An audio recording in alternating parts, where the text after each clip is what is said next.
저희들을 하나님 예배하는 자리로 부르시고 이 시간 또 하나님 말씀을 듣게 하십니다. 특별히 성탄절기를 맞아서 주님이 오신 목적에 대하여서 주여 살펴보게 하시고 또 그 주님이 오신 목적을 잘 알아 또 우리가 그 목적의 일부이며 또 그 전부임을 우리로 하여금 알게 하셔서 주님의 그 목적이 우리를 통하여서 이루어지는 그러한 삶을 살아내도록 우리 모두를 격려하시고 힘주시고 인도해 주시기를 원합니다.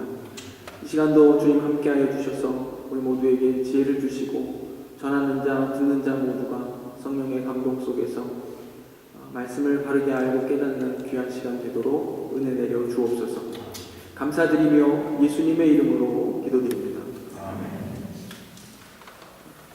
우리가 두 번째 시간입니다. 주님이 오신 목적에 대하여서 특별히 마가복음 4장 16절로 19절 말씀을 통해서 좀 살펴보고 있습니다.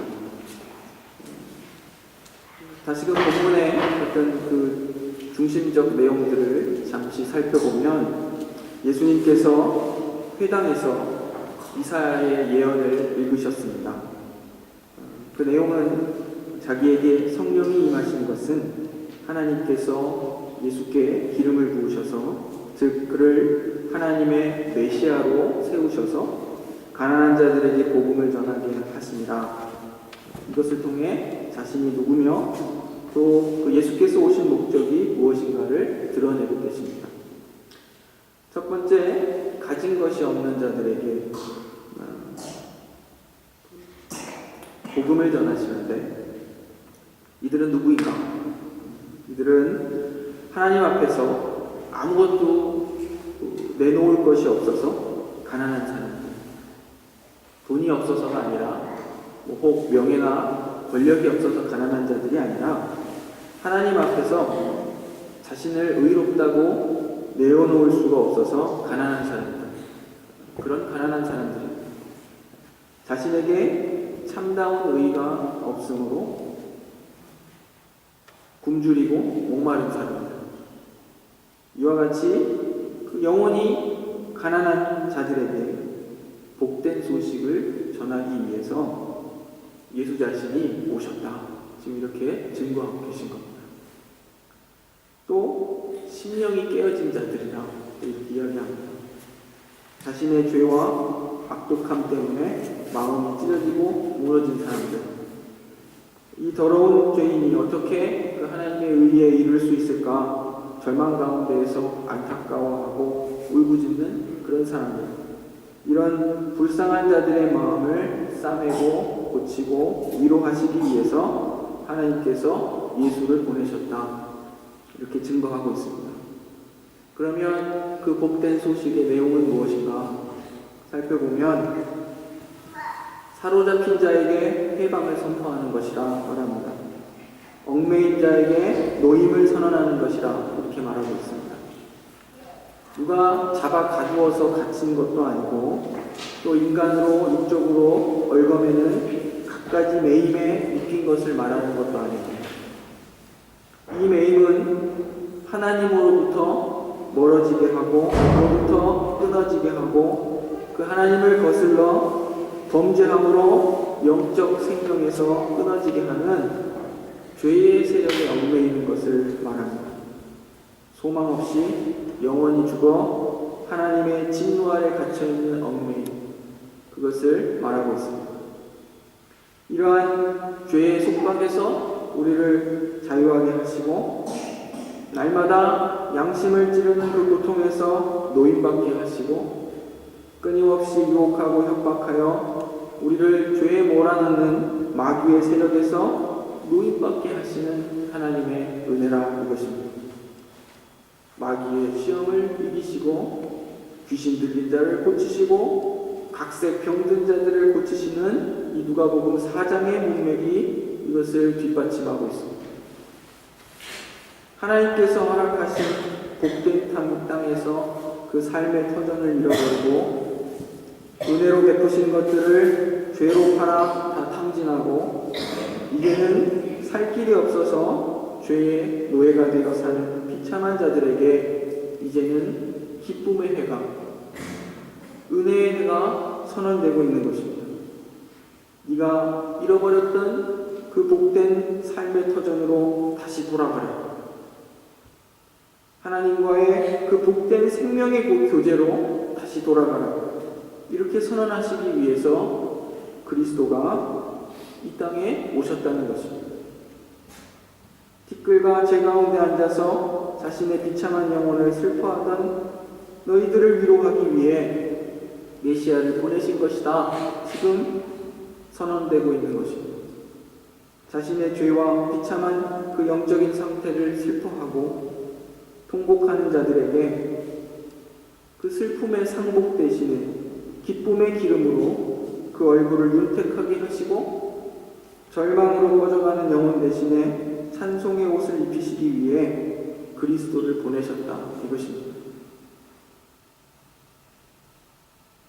그리고 이 말씀이 지금 오늘날 너희 귀에 응하였느니라 이렇게 말씀하심으로써 오랜 세월 기다려왔던 이 복된 예언의 말씀이 그리스도의 오심을 통해 성취되었다고 지금 선언하고 계신 겁니다. 이 모든 예수님의 오신 목적, 이 본문을 통해 드러나는 것을 근거로 해서 우리가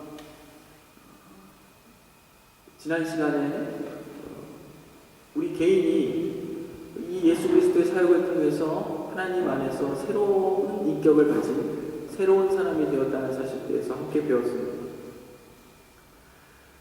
예수의 오신 목적이 앞서 우리가 살핀 것처럼 그리스도 안에서 새 인격을 갖도록 하시기 위함을 확인한 겁니다. 이 세상을 지배하는 죄와 사단의 세력으로부터 해방되었다는 것은 우리의 전 인격이 새로워져서 먹든지 마시든지 무슨 일을 하든지 간에 하나님의 영광을 위해 살게 되었다는 것을 의미하는 것입니다.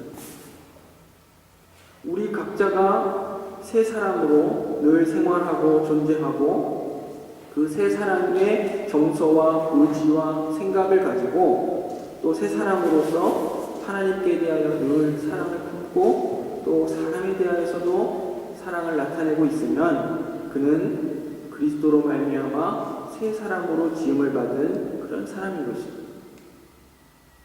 이것이 늘 드러나도록 하는 것이 아주 중요하다고 말씀을 함께 나눴습니다.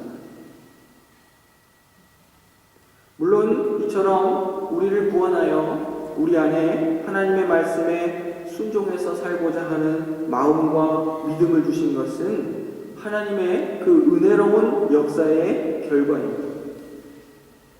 하지만 아이가 태어나지만 성장의 과정이 요구되는 것처럼 우리에게도 새 사람을 입은 우리에게도 우리를 창조하신 자의 형상에 이르기까지 그 우리를 창조하신 자의 형상을 쫓아 지식에까지 새로워져야 할 성장의 과정을 겪고 있습니다. 우리가 자라가야 한다 이것입니다. 우리의 지식까지 새로워져야 한다는 것입니다. 우리를 창조하신 자의 그 형상을 쫓아서. 또한 그뿐만 아니라 우리 생활 속에서 하나님의 영광이 나타난다는 것은 우리 생활 전체가 거룩한 교회의 한 지체, 우리가 그 주님의 몸된 교회 전체의 한 구성원으로서 그리스도의 지체다운 의식을 가지고 활동하고 그리스도의 생명을 발휘하는 것, 그것을 또한 의미합니다. 이것이 바로 하나님 나라의 사상을 가지고 활동하고 품고 있는 하나님 나라의 사상을 품고 있는 그 나라의 백성의 삶입니다. 우리가 한 걸음 더 나아가서 내 개인이 새로운 사람으로 변화되는 것, 그것을 넘어서서 교회로서 우리가 부름받았다고 했을 때 우리 전체 교회가 그 교회의 각 지체들이 어떻게 또 하나님 나라의 그 귀한 뜻을 가지고 새로워질 수 있는가, 이것에 대해서 우리가 지금 이야기하는 겁니다.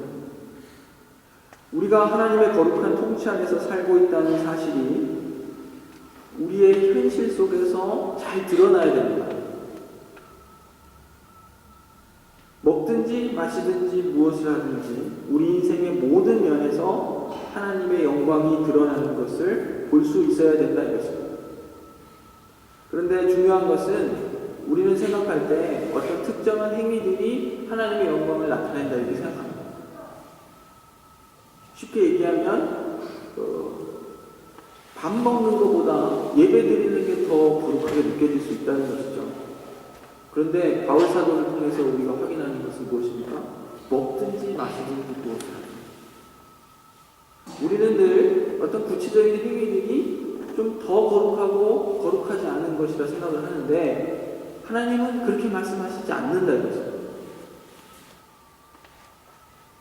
하나님이 누구시며 그 앞에 부름받은 우리가 누구이고 우리가 어떻게 그리스도의 그 대속의 그 십자가의 공로를 통하여서 하나님께 부름받았고 또 어떠한 가치와 그 생각들을 품고 이 땅에서 살아야 하는가를 아는 자로서 그런 총체적인 어떤 인격과 사상의 발현을 가지고 무엇을 하든지 간에 그때 하나님의 영광이 드러나는 것입니다.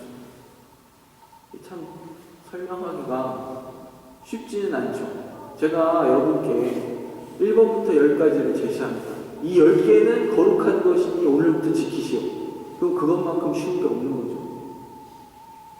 그런데 하나님은 우리를 그런 식으로 요구하지 않으신다는 것이죠. 10계명의 내용도 거대한 그 안에 엄청난 함축적 가치들을 담고 있습니다. 하나님이 어떤 성품을 가지고 계시는지. 그래서 우리가 하나님의 뜻을 잘 알기 위해서 늘 말씀을 묵상하는 것이 정말 필요합니다. 단순히 어떤 한 부분을 읽고 이해하는 것이 아니라 전체로서의 성경이 보여주고 있는 가치와 사상을 이해하는 것, 그것이 우리에게 굉장히 필요한 것입니다. 그러므로 모든 경우에서 우리가 하나님의 영광을 나타내려면 하나님 앞에서 항상 충성스럽고 그 거룩한 뜻을 쫓아 깨닫고 안 대로 생활해가는 것, 그것이 필요합니다. 그리고 더 중요한 것은 늘 우리의 심정이 주님을 사랑하고 그 사랑을 본받아서 형제에 대해 사랑을 가지고 살고 또한 하나님 나라에서의 우리 각자의 일에 대하여서 시편 기자의 그 표현처럼 간절함을 가지고 늘 주야로 묵상하고 깨닫고 알고 살아가는 것, 그것입니다. 이러한 우리의 전 생활에서 하나님의 영광이 나타난다 이것입니다. 우리 각자는 특별히 교회의 한 지체로서 우리가 속한 교회가 가능한 한 표준적이고 전형적인 좋은 교회가 되도록 하는 그 공동의 목표를 두어야 합니다. 좋은 교회가 무엇인가? 그것은 성경을 통해서도 역사 속에서도 아주 쉽게 알 수 있습니다. 그것은 뭐냐면 하나님의 말씀이 바르고 깊고 풍성하게 그 교회 안에 있어야 하는 것입니다. 하나님의 능력과 권위로 강단을 통해 교회에 주시는 말씀이 대단히 중요합니다. 설교를 통해서 그저 이 세상적인 어떤 지혜나 교훈이나 재미나 세속적 가치가 재생산되는 것이 아니라 참으로 하나님의 말씀이 전파되고 가르쳐져야 되는 것입니다.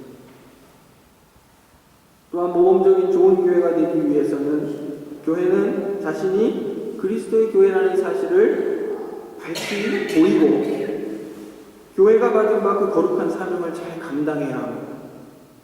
즉 교인들의 신앙이 사실 소극적으로는 어떤 개인의 고통과 어려움 가운데 있을 때 주님을 의지하고 빌고 구함으로써 주님께로부터 그 문제의 해결들을 받는 것, 건강을 다시 되찾는 것, 안전함을 경험하는 것, 이런 회복의 역사가 있습니다.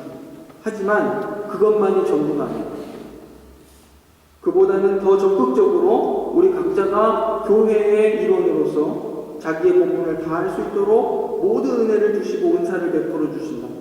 하나님이 우리에게 은사를 베푸시고 모든 능력과 힘을 주시는 것은 우리를 교회로서 부르셔서 그 교회적 책임을 감당하도록 하시기 위함입니다. 그러므로 가정과 집을 책임지는 것과 같은 그런 심정으로 우리 모두가 주님의 교회를 건실하게 책임지는 사명의 자세가 요구되고 있습니다.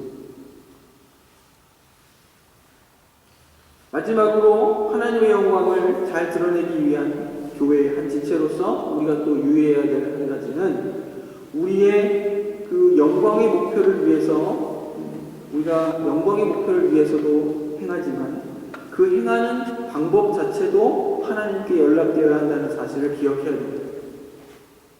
그래서 무엇을 하든지 간에 그 결과보다도 그 과정에서 거룩한 열매를 내어야 된다는 것입니다.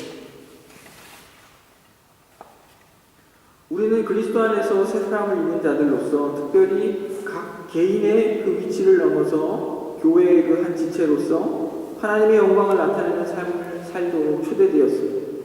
하나님의 영광을 나타내는 특별한 일들이 따로 있는 것이 아니라 우리에게 맡겨진 그 모든 일에서 하나님 나라의 사상을 가진 백성으로서의 그 의식과 자태를 잘 드러낼 때 그 정서와 의식과 소견을 가지고 행하는 자의 그 전 삶을 통해서 권능과 사랑으로 경영하시는 하나님의 그 섭리 속에 비로소 하나님의 영광이 나타남을 확인하는 것입니다. 특별히 우리는 교회로서 더욱 하나님의 영광을 드러내야 됩니다.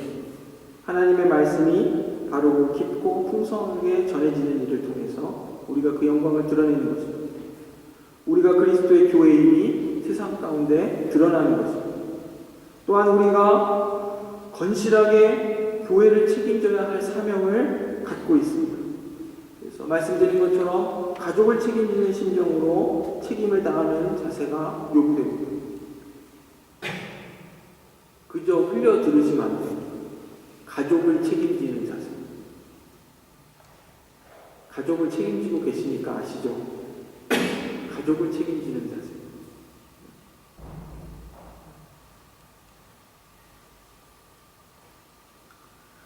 교회로서 하는 모든 일의 과정에서 하나님이 기뻐하시는 거룩의 열매가 있어야 그것을 또한 명심해야겠습니다.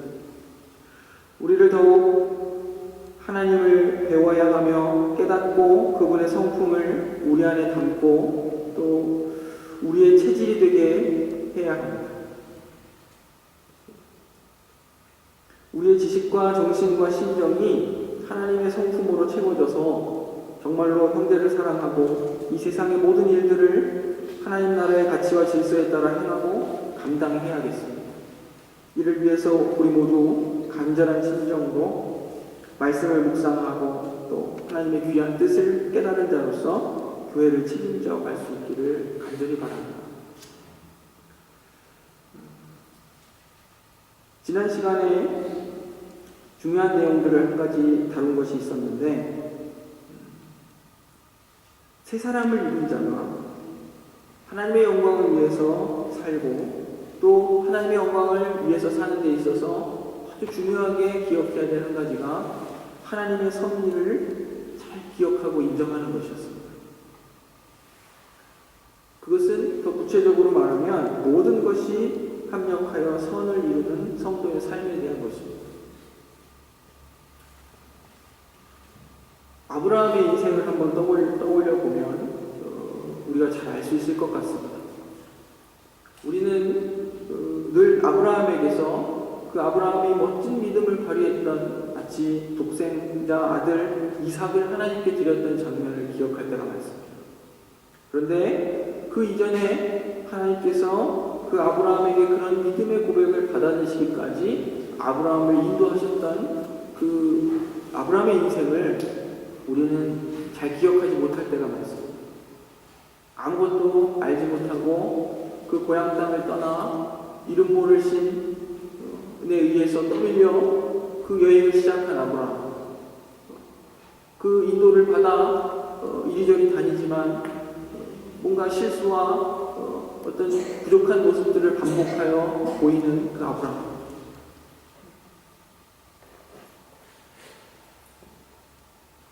하지만 우리는 알고 있습니다. 하나님께서 그 아브라함의 인생에 그 모든 것이 필요하기 때문에 두신 것이고, 마침내 그 모든 과정을 통해서 하나님은 하나님의 뜻을 이루시고 아브라함을 믿음의 조상으로서 세우셨습니다. 그리고 더 놀랍게 우리가 상상할 수 없는 그 믿음의 자리에까지 이르게 하신 겁니다. 이삭을 드리고, 이삭을 왜 드렸다고 얘기합니까?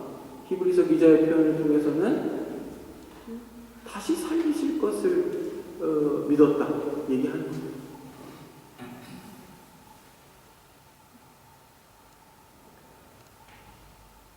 이렇듯 우리 모두의 인생이 하나님의 그 섭리와 그 통치 속에 있습니다.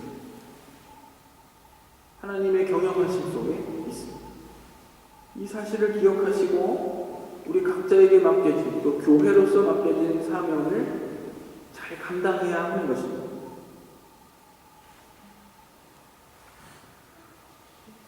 또 이 모든 일의 과정을 책임짐에 있어서 우리는 실력이 필요합니다.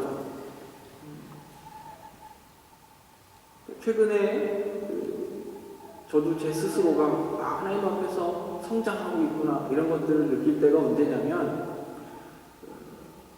이렇게 어떤 이론적으로나 그 아는 것과 실질적으로 그것을 행하는 것과의 차이를 느낄 때입니다. 우리는 사랑의 마음을 가지고 교회를 대하고 또 우리 형제들을 대하지만 그것이 서툴 때가 많이 있습니다. 어떻게 해야 될지 모를 때도 많고요. 우리 마음을 어떻게 써야 하는지, 또 우리가 실질적으로 어떻게 도움을 줘야 하는지. 최근에 영화를 한 편 본 적이 있었는데, 2차 세계대전이 거의 끝났을 때 이제 연합군이 독일의 어떤 한 지역에서 유대인 그 수용소를 발견했습니다. 그걸 발견한 사람들은 너무 충격에 휩싸였어요. 거의 모든 사람들이 병에 걸려 절반 가까이 죽어 있고, 남은 사람들은 거의 굶어 죽기 직전의 사람들이고, 그 참상은 이루 말할 수 없었습니다. 그래서 그 연합군들이 놀라서 그것을 보고하고, 그런데 더 놀라운 것은 그 바로 옆에 마을이 있는데 마을 사람들은 거기에 그런 수용시설이 있는지를 몰라요. 그리고 와서 사람들이 보고 놀랍니다. 그래서 이 사람들을 빨리 풀어주고 먹을 것을 줘야 한다. 이게 막 분노에 찬 거죠. 이 불쌍함을 넘어서서 이 해방군들이. 그런데 군의관이 나타났습니다. 군의관이 나타나서 그 최고 명령권자에게 얘기합니다. 이 사람들을 절대 풀어줘서는 안 돼요. 이 사람들을 지금 위하는 길은 이 사람들을 다시 재수용해서 먹을 것을 주고 영양 상태를 회복하고 이들이 더 이상 아프지 않도록 돌보는 것이 더 효과적으로 이 사람들을 돕는 일입니다. 이 사람들을 다시 가뒀어요. 제가 이것을 보면서 무슨 생각을 했냐면, 분명히 거기서 살아남은 사람들에게 그들이 필요한 충분한 어떤 필요와 치료와 먹을 것과 그 혜택들을 돌아갔을 겁니다. 제가 이 말씀을 드리는 것은, 우리는 종종 우리가 하나님의 뜻을 쫓아서 우리의 마음을 행할 때 마음과 열정이 앞설 때가 있습니다. 근데 그거는 굉장히 중요한 일이에요. 어떤 사람들은 그 마음과 열정을 갖는 것 자체가 불가능한 사람도 있어요. 우리 모두가 어떤 일들 속에서 어떤 긍휼의 마음을 품고 사랑의 마음, 내가 뭔가를 일해야 되겠다 이런 마음이 있다는 것은 그건 진짜 하나님이 주신 겁니다. 그런데 거기서 한 걸음 더 나아가서 그 마음을 어떻게 정말 그 필요한 자에게 실질적으로 쓸 수 있는 마음, 그것도 굉장한 노력과 훈련이 필요한 것이죠. 섬김을 받을 자가 참 받음직한 섬김을 하는 것. 오늘은 특별히 주님이 오신 목적 통해서 교회로서 부름받은 우리가 어떤 사명을 감당해야 하는가 이런 이야기를 하면서 더 많이 사랑하고 또 더 많이 섬기고 뭔가 시행착오가 그 가운데 분명히 있겠지만 그럼에도 불구하고 두려워하지 말고 그 일들을 계속해서 우리 모두가 참으로 이렇게 실력 있는 정말로 언젠가는 정말 받은직한 섬김을 할 수 있는 그런 하나님의 백성들이 되기를 간절히 바랍니다. 반복된 실수와 실패가 있어야 비로소 그것이 나의 인격이 되는 것입니다. 그런데 문제의식이 없고 문제의식이 없다는 것은 교만한 것일 수 있죠. 또 실수를 두려워하거나 좌절하며 하나님의 형상을 닮는 일에